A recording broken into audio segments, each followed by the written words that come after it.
మహోపాధ్యాయ కళా ప్రపూర్ణ బ్రహ్మశ్రీ వేదం వెంకటరాయ శాస్త్రిగా జీవిత చరిత్ర 14వ చివరి 25వ పలకం.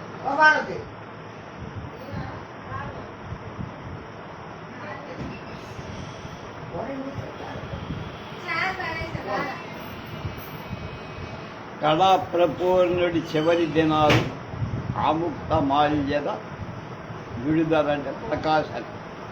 1925వ సంవత్సరంలో 4 ఏళ్ల క్రితం తాతగారి సన్మానం చేసిన స్వాముల వారు భారతీ తీర్థ కృష్ణుడు అంటే ఆయన పూరి పీఠాధిపతి శారదాపీఠంలో తమ శిష్యుల నుంచి తాము పూరి జగన్నాథంలో ఉండే శంకర పీఠానికి జగద్గురువులుగా వచ్చి రాగానే తాతగారిని పురి జగన్నాథానికి రప్పించి తాతగారు తమ రుణం స్వాముల వారి సాయం చేత తీరుతుందని, కుటుంబ పరిస్థితి బాగుపడుతుందని తలచి 1925 అక్టోబర్లో బయలుదేరి కొంతకాలం స్వాముల వారితో ఉంది. ఆ సమయంలో స్వాముల వారి మఠం కొన్ని వ్యాధ్యపు చిక్కులలో ఉండి ఎందున వెంటనే మాకు వారు తలచిన సహాయం చెయ్యలేకపోయి తాతగారికి అనారోగ్యం పెరుగుతోంది. ఆముక్తమాల్యను ముద్రింపవలసి ఉన్నందు 1926 సంవత్సర ప్రారంభంలో బయలుదేరి మద్రాసుకే వచ్చేశారు. నెల్లూరి కాపురం సాధించేశారు. పూరి జగన్నాథం నుండి కాలంగానే ఉండిన కాలంలోనే తాతగారు ఆంధ్ర భారతాన్నంతా పఠించి సవరించి ముద్రణ విచితం చేశారు. ఆముక్తమాల్యద 1927 జూలై నెలలో ప్రకటింపబడింది. ఈ వ్యాఖ్యను వ్రాయటానికి తొలుత తాతగారిని ప్రోత్సహించిన వారు పిఠాపురం మండలేశ్వరుడు శ్రీ రావు వెంకట కుమార మహీపతి సూర్యారావు బహద్దర్వ. తాతగారు ఆముక్తమాల్యద ఉపోద్ఘాతంలో ఆ విషయం రాశారు. శ్రీ మహారాజా వారు తాతగారికి పారితోషికంగా 1200 రూపాయలు పూర్వ యుద్ధానికి ముందు ఇచ్చారు. అంటే మొదటి యుద్ధానికి ముందు.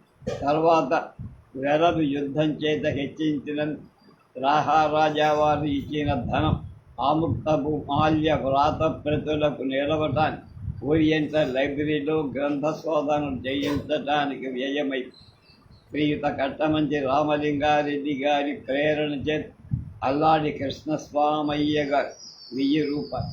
తాతగారు జీవికయు అతియు ఆ యతియు లేక ఆ సద్గ్రంథ ముద్రణ భారం కింద కుంగిపోతున్న దినాల ఆ కాలంలో అనేకులు వారికి శతాధిక రూపాయలు ఇచ్చి కష్టాలను తొలగి తాతగారు ఇలా రాసుకొని ఇట్లు కొందరు వదాంజులు ధనమిచ్చినను ఒకప్పటికి కూడిన ధనం ముద్రణాది కృత్యాల పర్యాప్తం కాక ఉంది. ఆంధ్ర గైర్వాణ గ్రంథాలని రమాలని 900కు కొనాల్సి వచ్చి దుర్దైవవశములు మందదృష్టి అయ్యారు. దానివలన కార్య సహాయానికై 1500 రూపాయలు ఎక్కువ వ్యయం. ఆ సమయంలో నేను రిక్తుడను రుగ్ణుడను నిరాయతిని బహు కుటుంబిని ముక్త కారణాల చేత బహు వ్యయుండనుగా ముద్రణానికి తక్కువ పడిన ధన వ్యయించటకు స్వశక్తి లేక ఉన్న దాని నెరింగి కావలి తాలూకా హిందూపూర్ వ్యాస్తవ్యుడు భూస్వామ్యుడు శ్రీ ఎర్రబ్రోలు రామచంద్రారెడ్డిగా నాకు ఏతద్గ్రంథ ముద్రణ పూర్తిగై అప్పుడప్పుడుగా 2500 పరిమితికి చెందే వరకు విరాళమిచ్చారు.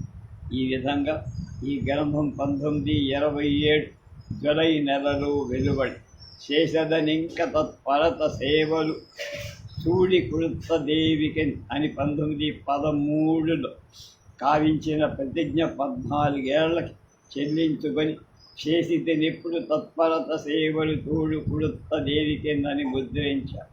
ఆముక్తమాల్యద ముద్రితమై వెలువైనప్పుడు వారి హస్తానికి మేర లేదు. ఇన్ని కడగండ్ల పాలై ఇప్పుడు దీని నచ్చు మొత్తంబుగా గంటి హర్షమొసగా మెసగా 1926వ సంవత్సరంలో కంటి ఆపరేషన్ జరిగింది కానీ దృష్టి సరిగ్గా రాలేదు. అలాగే ఆముక్తమాల్యద కురూపులు దిద్దారు. లెక్కలేని అచ్చు తప్పులు పడ్డాయి. వాటిని చాలా వరకు సబలించారు. మిగిలినవి తదుపరులకే వదిలేశారు. ఆముక్తమాల్యద ప్రకటితమైన సంవత్సరం చివరిలో ఆంధ్ర విశ్వ కళా పరిషత్తు వాడు తాతగారికి కళాప్రపూర్ణ బిరుదిచ్చి సత్కరి. ఆనాడే బెదవాడ పురపాలక సంఘం వారు వీరికి తమ పురంలో సర్వస్వాతంత్ర్యాలు freedom of the city of Bezawada ఇచ్చి గౌరవించారు.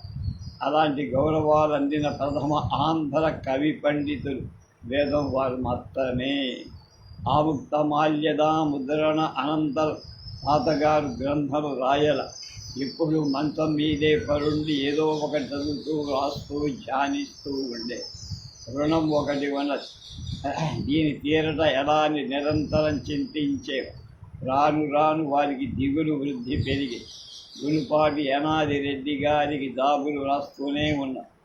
నా పేర వారానికి 2 జాబులు రాయుటయే కాక అప్పుడప్పుడు రుణదాతలు రాయు జాబులు సైతం పంపుకొని నేను ఇలాంటి చందాలు దిగులు తిరిగే వాడుక లేని వాడ నగుటం చేత తొలగించి పెద్దలు కలిసి ఆనంద శ్రీవారి రుణశల్యం నా హృదయ శల్యమాయ.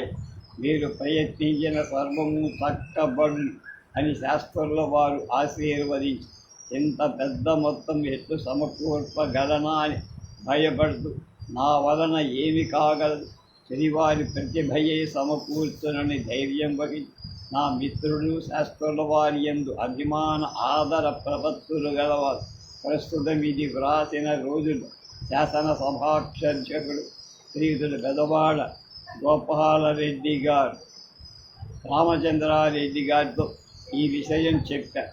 వారు విని ఈ అప్పు శాస్త్రుల వారు తీర్చవలసింది కాదు, మనం చేసిన అప్పుగా భావించి తీర్చాల్సిన బాధ్యత మన మీద. కనుక ముఖ్యంగా మన రెడ్డి సంఘంలో ఉన్నటువంటి పని మీరు మన ఊరికి రండి. మన శ్రీయుతులు పెదవాడ చంద్రశేఖర్ రెడ్డి గారితో కలిసి మాట్లాడి ప్రయత్నిద్దాం. అంతకు పూర్వమే ఈ విషయం చంద్రశేఖర్ రెడ్డి గారితో కొద్దిగా సూచించి ఉంటే తాను ఒక తేదీ నిర్ణయించుకొని బుచ్చిరెడ్డి పాడానికి వెళ్ళి నేను రామచంద్రారెడ్డి గారు చంద్రశేఖర్ రెడ్డి గారి దగ్గరికి వెళ్ళి ఈ విషయం వారికి విశదపరిచి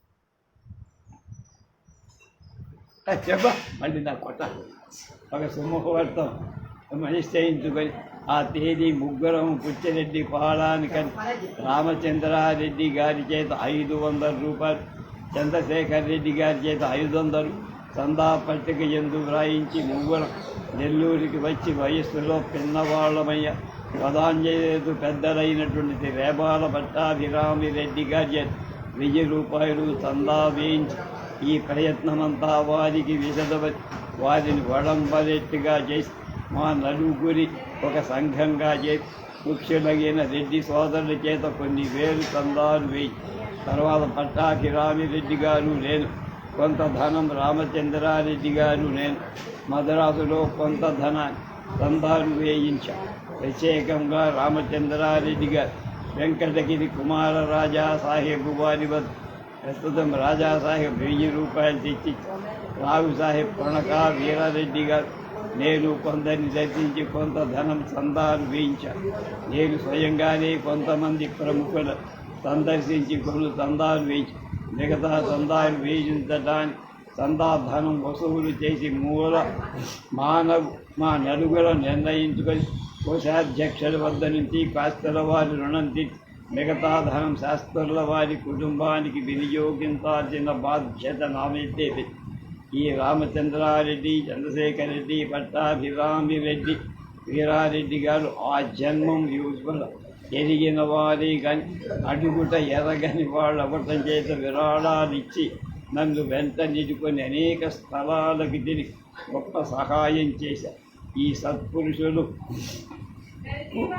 నలుగురిచే నేను ఆ జన్మ కృతజ్ఞ. మేము వసూలు చేసిన మొత్తాన్ని తన వద్ద భద్ర శాస్త్రుల వారి ఖర్చులకు నేను తెలియజేసి అనుక్షణముల వారికి పంపుతూ నాకు తోడ్పడియేక అప్పుడప్పుడు తన వద్ద నిలవకున్న మొత్తాలు వడ్డీ సైతం ఇచ్చిన కోశాధ్యక్షుడు శాస్త్రుల వారి అందరి మిక్కిలి భక్తి ప్రపత్తులుగా దొడ్ల రామారెడ్డి గారికి అంతా అప్పుడు దాదాపు 11,000 పరిమితం సందాలు వేయి వసూలు ప్రారంభించి చెన్నపట్టణానికి వెళ్ళి అడుగుమాన దస్తావైజ్ లెక్క చూడగా అసలు ఫాయిదాలు 7,500 అయినందు శ్రీమాన్ శతగోపరామాచార్యులు మొదట అట్టిచ్చిన వారు 7,000 మాత్రం పుచ్చుకొని మిగతా సంతోషంగా తోసేశారు. ఇదంతా తాతగారు చనిపోవడానికి కొన్ని నెలల ముందు జరిగి అప్పటికి వారి తల్లిగారు ఇంకా జీవించి ఉన్నారు. లక్ష్మమ్మ గారి గుడాలి అశ్వత్థనారాయణ సోమయాజుల గారి ప్రథమ పుత్రి 102 జీవించి ఉన్నారు. కడపటి వరకు దంతపడుత్వానికి లోపం లేదు, దృష్టి లోపం లేదు. భరతుడి దినాల్లో కొంత అస్తవ్యస్తంగా ఉంది. తాతగారికి తల్లిగారి యందు చాలా భక్తి అనురాగ. నెల్లూరులో ఏ సన్మానం జరిగిన వెంటనే వచ్చి తల్లిగారిని దర్శించి పూలమాలలు తల్లిగారి పాదాలపై వ్రాసి ఆ వెనక అలంకరణం తీసేవారు. తాతగారు చనిపోవడానికి దాదాపు 6 నెలల ముందు వీరు గతించారు. వార్ధక్యంలో లేవలేని స్థితిలో తల్లిగారికి కెదుగు చేయాల్సి వచ్చి సోదరులు చేస్తుండగా తాతగారు దగ్గర కూర్చొని ఉండేవారిగా అంతకంటా ఏమీ చెయ్యలేకపోయి 75వ ఏట తాతగారు తల్లిని కోల్పో 1928వ సంవత్సరం డిసెంబర్ నెల ఆఖరులో కావలి శ్రీ యానాదిరెడ్డి గారు తాతగారిని దర్శించి తమ రుణాన్ని తీర్చివేశామని చెప్పిన ఆ ఇద్దరి సంతోషానికి మేరలేదు. నెల్లూరి శిష్యుల చేత తన రుణం ధరకాలం మిత్రుల చేత తీర్చింది కదా అని తాతగారు పరమానందం సంతోషం చేత కొన్ని నిమిషాలు ఏడ్చేశారు. రుణం తీరి తర్వాత 6 నెలలు మాత్రమే జీవించారు. ఆ రోజుల్లో వారి హృదయం నీతి కన్నా పలుసగా కరిగిపోతూ ఉండే. దేన్ని చూసినా జాలి కలిగే శిశువులైపోయారు. ఒక్కొక్కప్పుడు గొడవలు తెలియని సంతోషం, ఒక్కొక్కప్పుడు చాలా దుఃఖం వారికి కలిగి. ఆ 6 మాసాలు వారుండిన విధం వర్ణింపతరంగా ఎవరేది అడిగినా ఇచ్చేయి అనేవారు. మనకు దేవుడు ఇస్తాడా అనేవారు. ఏం తోచకపోయినా యానాదిరెడ్డి గారికి జవాబు కోసం ఎదురు చూడటం అలవాటైపోయి లేక కాగితం కలం కొని తోచింది వ్రాసి చింపేసేవారు. మళ్ళా ఏ గ్రంథం వ్రాయవచ్చు, దేనికి వ్యాఖ్య, ఏ కథను నాటకం చెయ్యొచ్చు అనే ఆలోచనలో ఉండేవారు. ఈ ఉపకారానికి తగిన ప్రత్యుపకారం ఏం చెయ్యాలి అని ఆలోచిస్తూ నిరంతరం మంచం మీద పడుకొని చుట్టూను పుస్తకాలు ఉంచుకొని కాలం గడుపుతున్న వయస్సు 75. యానాదిరెడ్డి గారు తాము వసూలు చేసిన ద్రవ్యం రుణాను పోను మిగిలిన దాంతో మరికొంత వసూలు చేసి మహాకవి పూజగా కనకాభిషేకం చేయి నిండు సభలో నెల్లూరి పౌర సౌధంలో తాతగారిని సత్కరింపదలచి ప్రయత్నిస్తూ తాతగారు పూర్వం రుణాన్ని గురించి ప్రస్తావన వచ్చినప్పుడంతా నేను ప్రాణంతో ఉండగా కావాలి కదా అని, అంతకాలం నాకు భగవంతుడు ఆశీస్సులు ఇవ్వాలి కదా అని చెప్పేవారు. ఎట్లాగో అట్లా శ్రీ రెడ్డి గారి ప్రయత్నం వల్ల తాతగారు ఉండగానే రుణ నివర్తి అయి కనకాభిషేకం కూర్చి రెడ్డి గారి సంకల్పం నెరవేరక మునిపే చనిపోతానేమో అని తరుస్తూ ఉండేవారు.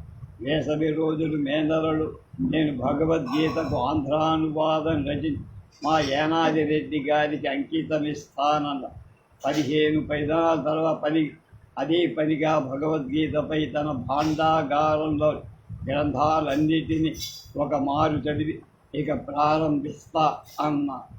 ఆ రోజు సాయంకాలమే జ్వరం, కాలి మీద గోపినందన పుండు, జ్వరం వృద్ధి అయిపోయి అంతకు నెల రోజుల నుండి నా తమ్ముడికి ఉపనయనం ఏర్పాటు చేశాను.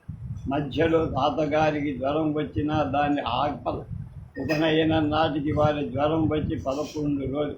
తాతగారి కష్టంగా ఉంటుందని మేళాలు మొదలైన వాద్యాలు పూర్తిగా నిలిపేశాం. ఉపనయనం కేవలం మంత్రాలతో జరిగి. తాతగారు నాటి ఉదయం ఏమిరా చప్పుడు లేదు, వాద్యాలు లేవు, ఉపనయనం ఆపేశారా? లేదండి, తమకు శబ్దం కష్టంగా ఉంటుందని వాద్యాలు ఆపేశాం, మంత్రాలతోనే జరిపాము. మంచి పని చేశారా నాయన అని సంతోషించా. ప్రతిరోజు పొద్దున 1-2 గంటలు శరీరంపై స్పృహ ఉండే.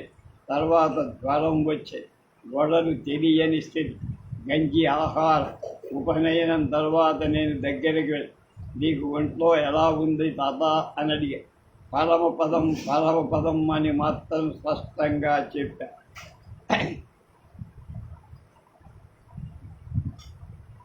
ఆ వెనక వారికి చైతన్యం లేదు, కాన్షియస్ లేదు. మళ్ళా తెల్లవారి లోపల 1929 జూను నెల 18వ తేదీ మంగళవారం తెల్లవారుజాము 5:45 బ్రహ్మశ్రీ వేదం వెంకటరాయ శాస్త్రి గారు పరమపదించారు. ఉపసంహారం. వెంకటరాయ శాస్త్రుల వారి సారస్వతము తాతగారి అవతార సమాప్తం అయిపోయి వారి జీవితం తిన్నగా నడవల. నిత్తపల్లాలు, చీకటి వెలుగులు ఒకటి వెనక ఒకటి వారి జీవితంలో అనుగమిస్తూనే. కొంతకాలం సంతోషం, కొంతకాలం దుఃఖం, మళ్ళా సంతోషం, మళ్ళా విష, ఇలా ఒకదాని తర్వాత ఒకటి. చివరకు అంతా సమసిపోయే. బాల్యంలో ఎంత ఉత్సాహంతోనూ ఆధునికలలో నవ్య కవులను మించిన ఉత్సాహం తెలుగు నుడికారాన్ని ఆంధ్రజాతీయతను ప్రతిబింబింపచేసే జానపద వాంగ్మయ రసాన్ని తనివి తీరా ఆస్వాది కృష్ణా గోదావరి దినాకిని తీరాలు వారి బాల్య విహారం. సంస్కృత ఆంధ్రాలలో నిష్ణాతులైన విధవా వివాహాల గుర్చిన దినాలలో కవి పండిత సంఘాల్లో మదరాసులో రూపుమాపిన దినాలు మేరువులు తృణంగా భావించి నాకు కూడా ముసలితనం వస్తుందని నేను అనుకోలేదు అని ఒకనొకప్పుడు నాతో వేడుకగా వచించిన వారంటే ఎంతటి ఆరోగ్యవంతులో అర్థం చేసుకోవాలి.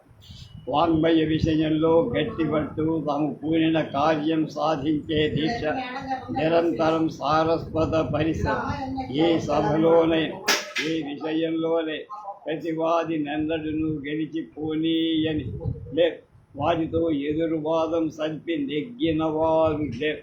ప్రతిపక్షులు ఎదురు దెబ్బ కొట్టలేక దొంగ తిరుగుడుగా వచ్చి తాకాశి. పండితులంతా ఒక్కటిగా తమతో పాత్రోచిత భాష సరికట్ట చూసినప్పుడు అందరూ ఎదిర్చి కేవలం తన వాగ్జరి చేతనే తమ సిద్ధాంతాన్ని నెలకొల్పి గ్రామ్యాన్ని విశ్వవిద్యాలయానికి రానీయక అడ్డుకో అనేక విషయాల్లో పరమ సిద్ధాంతాలు చెప్పి వారు ఏ పద్ధతి అనుసరించినా అదే శాస్త్రీయం, ఆదర్శప్రాయం అయినట్టుగా ఉండేది. లోక వ్యవహారంలో నెరవేరదగిందిగా గ్రామ్యానికి కానీ వ్యవహారానికి కానీ వాంగ్మయంలో స్థానం ఉన్నదని నిరూపించిన వాళ్ళు కానీ, వాంగ్మయమంతా వ్యావహారికం అవటం కానీ వారు ఒప్పుకోరు. ఆ విషయంలో తగిన శైలి, భాష ఉండాలని వారి ఆశ. వారును పత్రోచిత భాష అని చెప్పిన ఒక విధంగా వ్యవహారాన్ని నాటకాలలో రాసి ఉన్నారనే చెప్ప. రసగ్రహణ పారీనువులైనందు పడవబాండ్లు, సాకళ్ళు, మంగళ్ళు మొదలైన వారి మాటలు రసవంతాలై ఎట్లట్లా లోకాల్లో ఉచ్చరింపబడతాయో ఆయా విధంగా ఉంటే కానీ స్వారస్యం లేదని తలచి అది గదా భావోద్రేకానికి కారణం.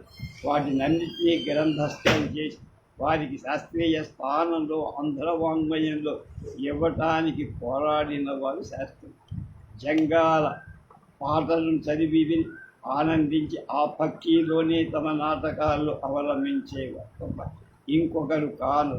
వ్యావహారికంలో కథలు వ్రాయవచ్చా కూడదా అనే విషయానికి సమాధానంగా గ్రామ్యం ఉచ్చరింపరానితో పులుసు కథ నెట్లు చెప్పగలం.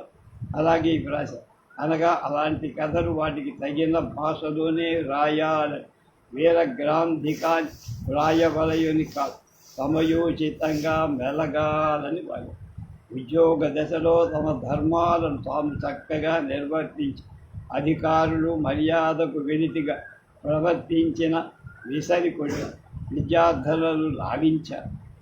వాళ్ళ చిత్తవృత్తులకు అనుగుణంగా బోధించారు. తన యందు విద్యార్థులకు గౌరవ ప్రపత్తులు ఏర్పడినట్లు మెలగా స్వాతంత్రానికి భంగకరమైన పనులు తక్షణమే వదిలేసేవారు.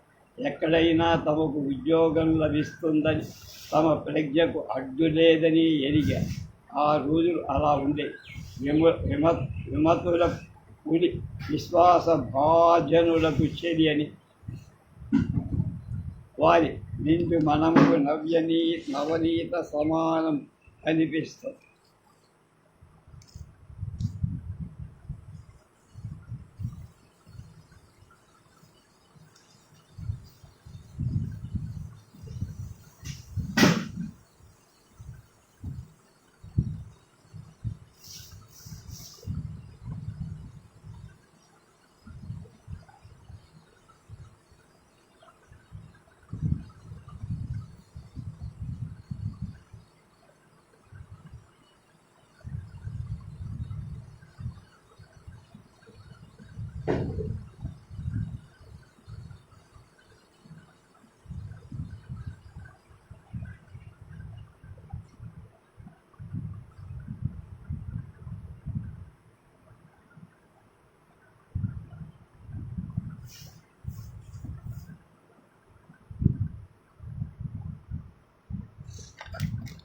నిండు మనంబు నవ్య నవనీత సమానం పలుకు దారుణాఖండర శస్త్రతుల్యం. ఈ రహస్యం ఎరిగిన వారు గుమాస్తాలుగా శిష్యులుగా చేసి పలువగల ద్రోహం చేసి ఏదైనా సత్తా ఉంటే గ్రహించి తర్వాత పాదాలపై పడగామని మళ్ళా తమకడ చేర్చుకున్నటువంటి సహోదరి తమ హితశత్రువులను విశ్వసించి వారు శత్రువులను విషయాన్ని గ్రహించక వారు చెప్పేటువంటి తీయటి మాటలను అనేక విషయాల్లో మోసపోయారు. కనుకనే కొందరు వారి నిజస్వరూపం వారిని దూషించడం తెలుసుకున్న వారు దగ్గర చేసి వారి సర్వస్వాన్ని భక్షించడం జరుగుతుంది. తను ఆశ్రయించిన వారికి ఎన్నడూ లేదని చెప్పరు. వారి హృదయం మైత్రీ కోమం. ఉద్యోగం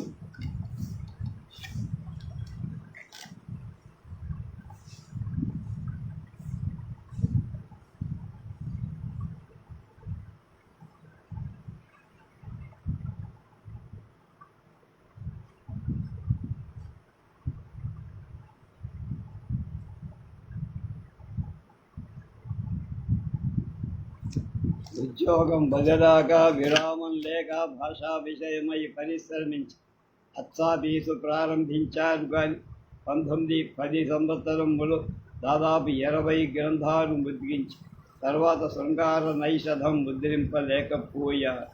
శృంగార నైషధ వ్యాఖ్య రచనాంతరం వచ్చిన చిక్కుల చేత, నెల్లూరు మద్రాసు అకపోకల చేత, నిఘంటుపై పడిన వృధా ప్రయాస చేత విశేష గ్రంథరచను ప్రకటించడానికి సాధ్యం కాల. సంస్కృతాంధ్ర వాంగ్మయాలలో గ్రంథాలనెల్లా చక్కని వివరణాధికాలతో ముద్రించాలని గొప్ప సంకల్పంతో ఉన్నారు. కానీ పరిస్థితులు అనుకూలించదు. నిరంతరము కుడి చేత కలం, ఎడమ చేత పుస్తకం గ్రహి తమకు తోచిన అమూల్య విషయాలు గ్రంథ కరండాలలో పదిలపరుస్తూనే ఉంది.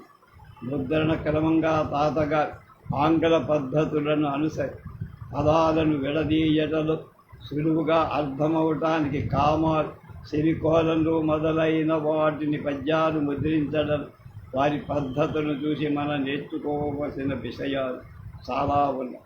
శృంగార నైషధ ముద్రణం ఒక కళ. కూర్చున్న చోట నుండి కథలు గ్రంథ అవలోకనంలోనే రాత్రీభవ కాలం గడిపేవారు. క్రమంగా కొన్ని వాడుకలు ఏర్పడటం తాతగారి రోజు రోజుకు లెక్కలేని పర్యాయ కాఫీ తాగటం అలవాటైంది. అది లేనిదే వ్రాత జరిగేది కాదు. తాను చదువుకునే గదిలో ఒక మూల కాఫీకై ప్రత్యేకంగా ఒక బల్ల, దానిపై ఇంగ్లీషు ధరల పద్ధతిలో కాఫీ పరికరాలు తోచినప్పుడంతా కాఫీ చేసుకొని తాగుతూ చదువుతూ ఉండే. వారి కాఫీ రుచి అత్యద్భుతంగా ఉండే. కొందరు మిత్రులు కేవలం ఆ కాఫీ రుచి చూడటానికి వారి దగ్గర ఏదో వంక పెట్టుకొని వచ్చారు. వారి అధిక వ్యాపారం అట్లాంటిది లేంటే అంత పని సాధ్యమయ్యేది కాదు. ఆహార విషయంలో ఎంత మాత్రం శరీరాన్ని కృషింప చేసుకో. బీరువాలో ఎప్పుడు బిస్కట్లు, గొలభావ మార్పు, డబ్బా పాలు, క్యాడ్లివరాయిలు మొదలైన వస్తువులు. ఒక నిమిషమైనా తమ జీవితాన్ని వ్యర్థం చెయ్యని మహాత్ముడు. హోటల్కు పోయి వచ్చినా ఇంట్లో పలహారం చేయించుకొని భుజించిన కాలహరణమైందని వారి భయం. విస్తరికడ 4 నిమిషాలు కూడా కూర్చుండేవారు. తమతో వ్యర్థంగా మాట్లాడవచ్చేవాడు వెంటనే తోసేసేవాడు, పంపేవాడు. కాలహరణం అవుతుందని ద్రవ్య విషయంలో కూడా ఎక్కువ పట్టింపు వారికి ఉండేదిగా. తాతగారిని తాము సంపాదించిన దానిలో సరిగా లెక్కలు చూసుకుంటూ జాగ్రత్తగా ఉంటే చాలా ధనం మిగిలి ఉండేది కదా అని ఒకరు అనగా, తాతగా నాకు ధనం మిగిలి ఉండును కానీ ఆముక్తమాల్యద శృంగార నైషధాల వ్యాఖ్యలు వ్రాసి ఉండలేను కదా.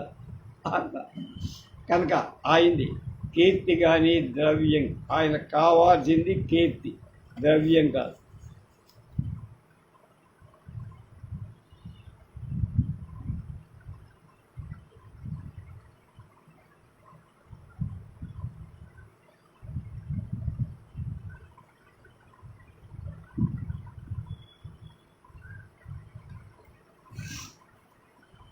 ధర్మశాస్త్ర విషయాల్లో, సాంఘిక విషయాలలో, మత విషయాల్లో మార్పు ఉండాలని అభిప్రాయం కలవారి అయినా ఆ మార్పు క్రమంగా ఏర్పడాలని బలాత్కారంగా తటాలున అన్నిటినీ తలక్రిందు చేయకూడదని అది.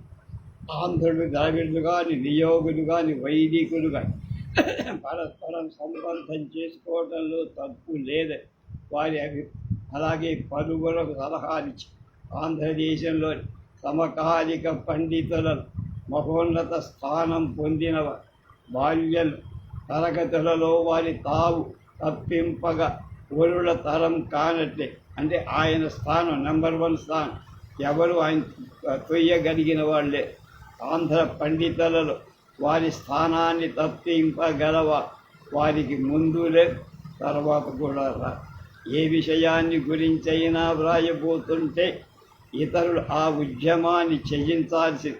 వారు కావించిన పని ఒక్కొక్క పండితుడు జన్మమంతా కూర్చొని చేసినా మిగిలేదిగా మిగిలి. వారి ఉపన్యాసాలు గొప్ప పండితులే కాక ఒకరు తోసుకొని వచ్చి వినే.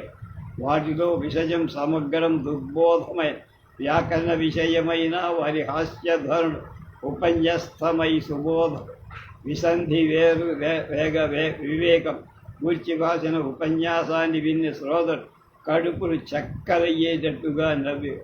వేరుగా చెప్పక్కల సమకాలిక పండితుల వారికి విమతులై ద్వేషించిన ఈ కొలది మంది పండితుల దోష కొన్ని ప్రబల కారణాల చేత వెల్లడింపగా గావించిన వారిగా తదితరుల వారు ఆదరాభిమానాలు శ్రీ పాదకృష్ణమూర్తి శాస్త్రి గారి మహామహోపాధ్యాయ కళాప్రభువులు తాతగారి శిష్యులే. కింకవీంద్ర ఘంటా పంచాల చెల్లపిల్ల వెంకట శాస్త్రి గారు.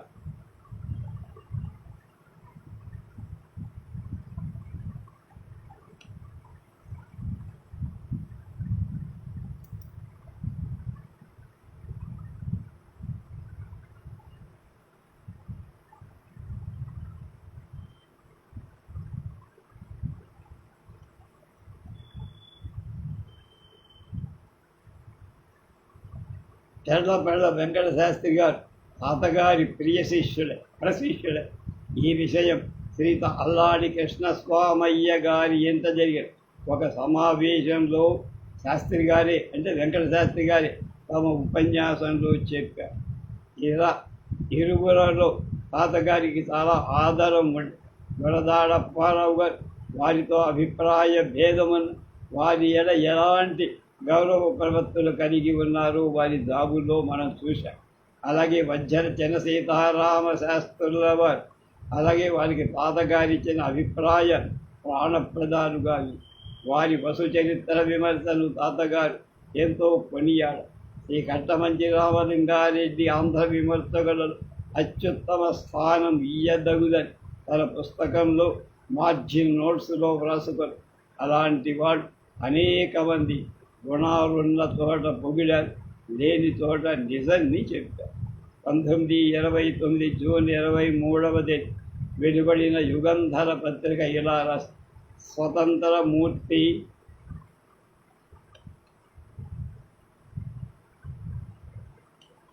స్వాధీనుడు వైలక్షణం సహజము. ఆయన వాక్య రచనలలో ఆయన ప్రసంగాలలో వ్యాఖ్యానాది లేఖలలో ఆయన బోధలు పక్షకవనంలో వాడిలో అద్భుతంలో ఒక్కదానిలోను ఆయన స్వతంత్రత స్వాధీనత విలక్షణ ముద్రితాలై ఉండటం చూసిన వాళ్ళు కన్నవాళ్ళు చూడగా శిష్యవత్సడు చలపట్టిన ప్రత్యర్థిని బట్టి పల్లార్చాల్సింది శరణమిచ్చిన సమర్థించి రక్షించాలి.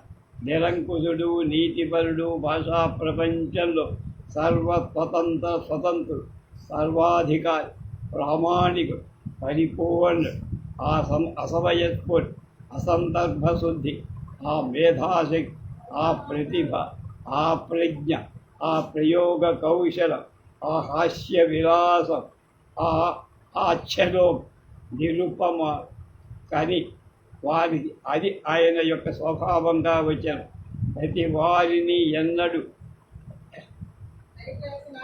పిలిచిపోనివ్వలేదు. ఆత్మకు ప్రియమైన గ్రంథాలు రచిస్తే గాని అర్థానికై ఆశించి పామరాభిరుచికై ప్రాకులాడు అడిగిన సందేహం తక్షణం తీర్చేసేవారు. దూరం నుండి చూసేవాళ్ళకి భయంకర, సన్నిధి చేరిన వాళ్ళకి అభయంకర. ఆయన స్వరచిత గ్రంథాలన్నీ అట్లకి పై చూసేవాళ్ళకి పాషాణ కఠిన నీరస చొరబడి చదివితే ద్రాక్షాపాలక సదృశ్యాలు. కవిత్వంలో బింకం శబ్ద ప్రయోజనం సందర్భ ఔచిది అచ్చున పోసినట్టు ఇంకేళ సర్వద్రష్ట శబ్దస్రష్ట. ఇక ధార్మిక విషయాలు ఎదిగినవాడు పూర్వాచారాల ఎడల విశ్వాసం లేదు, సహీనాచారాల మీద వ్యామోహం సమయానుకూలంగా సంచరించే నిస్పృహతో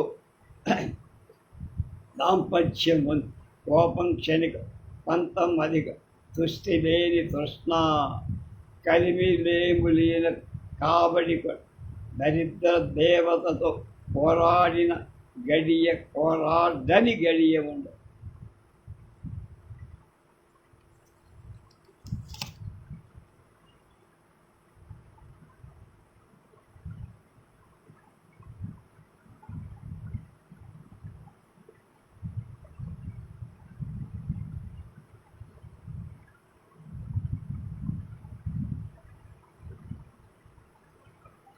తుదకు జీవితం చెందగా గడవల, తలచిన పనులు సరిగ్గా కాల. కుమారుడు లేత వయస్సులో పోయ అత్వాఫీసు విక్రయం చేసు. ఆంధ్ర భాషాభిమాని సమాజం అంతరి శరీరంలో అనారోగ్యం ఎక్కువై కుటుంబ భారం ఎక్కువ. చదువుకోవాల్సిన వారం మేము పలువరం మనుబలం ఒక్క మనుగడాలు ఏర్పడి తలవని తలంపుగా ఒక రుణం ఆజ్ఞన బుద్ధిగా లేదు.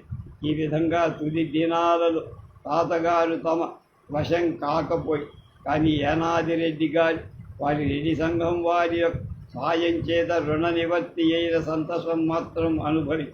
ఇక ఇన్ని గ్రంథాలు రచించి తమ రెడ్డి మిత్రులకు నామాంకితం కావాలనే ఆశ ఉన్నది కానీ అది నెరవేరలేకనే గతించి. అయిననే చిరస్థాయి అయిన కీర్తి పొందారు. సంస్కృత ఆంధ్ర వాంగ్మయ కూలంకష ప్రజ్ఞావంతులను ప్రసిద్ధి చెందారు. కవి, వ్యాఖ్యాత, ఉపాధ్యాయుడు, మహావక్త, సభారంజకుడు, అన్ని గుణాలు వీర్యం మూర్తీభవించబడు. తాతగారి రూపం, నేత్ర పర్వం, 5 అడుగుల ఎత్తు శరీరం, ఎక్కువ స్థూలం కాకపోయినా ఫ్యాన్సీ పుష్టి, కొంత పుట్టివారిలాగా దగ్గర కనపడేవారు. కాలేజీ రోజుల్లో ఒక్కొక్కప్పుడు సూటు ధరించేవారు. సైకిల్పై వెళ్ళేవారు. ఆ రోజుల్లో వారి రూపం శృంగార నైషధంలో చిత్రాలలో చెప్పచ్చు. తర్వాత రూపం మనం ఎరిగిందే. శరీరం లేత ఎరుపు తిరిగిన బంగారు రంగు.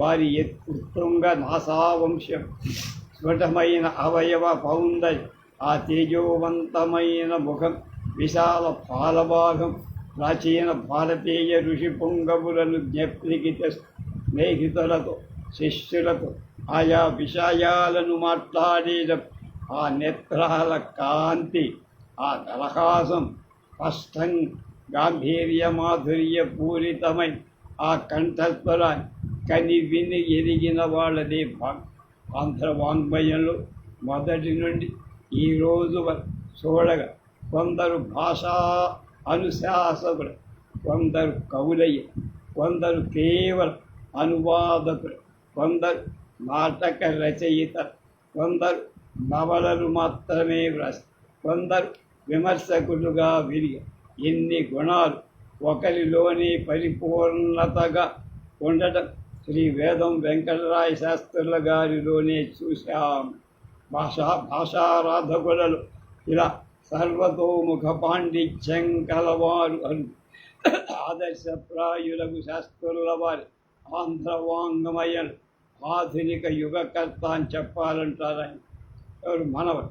అన్నిటను నూతన మతావలంబకులు పరమపదించినను ఆంధ్ర శ్రీమలు గ్రంథాల రూపంలో అక్షర రూపాన్ని అందించారు. ఆంధ్రుల చిరస్మరణీయులై వీరి శిష్యులు, ప్రశిష్యులు ఇవాళ ఆంధ్ర భాషా రాధకులను మహోన్నత స్థానంపై అలాంటి భాషా సామ్రాట్టును పడసిన అంటే పొందే ఆంధ్ర వేదం అదృష్టం. దీంతో వేదం వెంకటరాయ శాస్త్రి గారి గురించి వారి మనవడు, ఆయన పేరు కూడా వేదం వెంకటరాయ శాస్త్రి రాసినటువంటి ఈ జీవిత చరిత్ర ఈ 14వ ఎపిసోడ్తో పూర్తయిపోయింది. రేపు ఇంకొక మహానుభావుడిని వెతుక్కున్నాం.